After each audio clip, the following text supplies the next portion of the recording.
I need a miracle. Yes, Lord. That only the Lord could perform. It was now a matter of life and death to Jacob. It was a matter of life and death. There are many people who are walking dead men. They're alive, but they're not living. The light has gone out of their eyes. And on the inside, they can't see their way out of the predicament that they're in.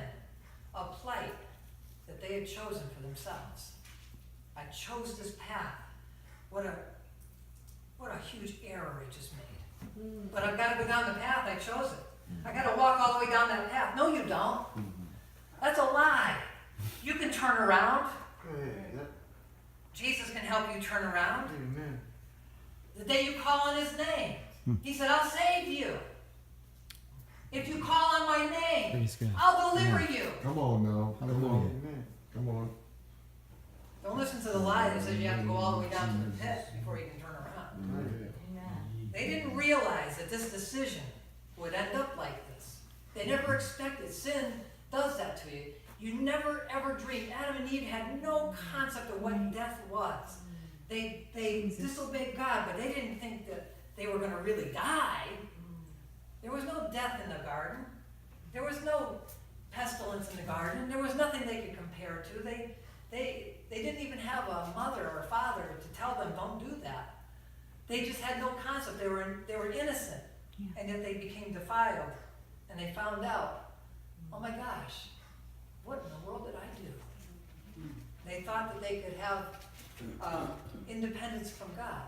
They thought that they could live their life the way they chose, they wanted to, without having to mess around with the Almighty, and yet he's the center of our lives. Yes, yes. He's the very breath that we breathe. Amen. And when you get into a relationship with him, you just want to hang around him all your life. You just want to be with him, be like him.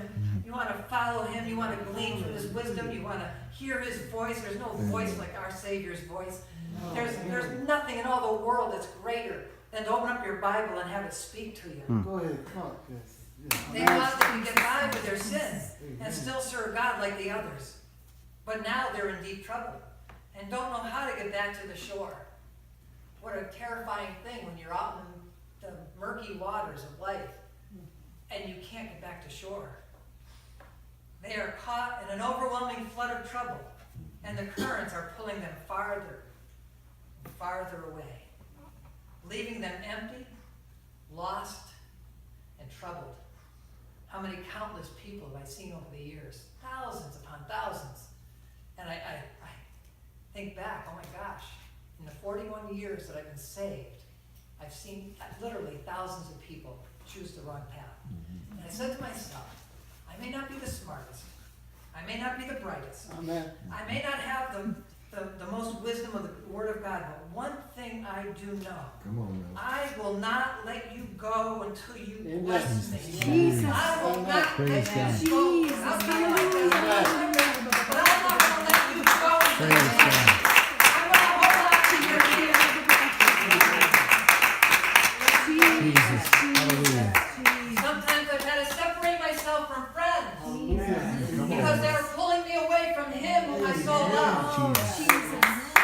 You will, Lord. Everything I ever trusted, everything that I ever settled in, I have to give it completely over to Him who loves us with an everlasting love. If anybody died on a cross for you, and you say that, and you question their love for you, think again. He must really love you. I may not understand why He went to the cross, but I understand the love that was behind it. Hallelujah. Oh my gosh, that was such a deep Glory, love. I'm hallelujah. just now Yes. scratching the surface of understanding why He went to the cross, why He had to. It's still so deep and beyond human comprehension. But I do know that it must be a great love. And it must be a very, very strong foe that humanity has faced for Him to go to that extreme. Death is final. And I don't want to be in that final trouble. I want to be centered in Him who loves my soul. Amen. Sometimes you have to separate yourself from everything you ever trusted, things you settled with, whether relationships, money, or jobs. You ever just settle with something? You ever just settle in a relationship? I'm just settling. I got this stinking job. I hear people say all the time, oh, if you do what you love, you'll never work a day in your life. You hear that all the time, huh? But here I am in a stinking job, and I hate it, but I'm settling. Because I haven't given it completely over to God. Amen. Amen. And if I give it completely over to God, You'll be all right. I can do more than just settle. Yes. I can thrive. Yes. I can be a light. I like what one man said years ago. It changed my life concerning my work. He said, I feel like, and he was just a regular church guy. He said, I feel like at my company, I'm the pastor there. I'm the only one saved. I'm shining a light. I'm testifying to everybody there. I'm making a difference in people's lives. They come to me for prayer. They ask me advice because they know I'm all about Jesus. They won't do it with others around, but they'll come to me privately. They're like Nicodemus at night. They'll come to me at night. At the end of the shift, they'll say, hey, I just want to ask you something. That person was not just settled in a job. He took it as a ministry. That was his baby. He won souls to Christ because of his attitude, because of how he viewed it. It was a field of evangelism ripe for the picking.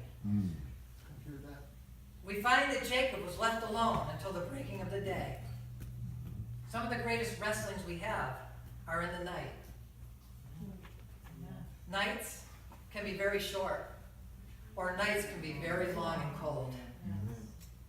There are times of difficulties, tears, and remorse fill our minds, and we fall into despair, seeking for an answer from the Lord, thinking he doesn't hear us because the answer hasn't come. Lord, if you just tell me, I can do it. But you already know what his answer is. He's waiting for you to answer that.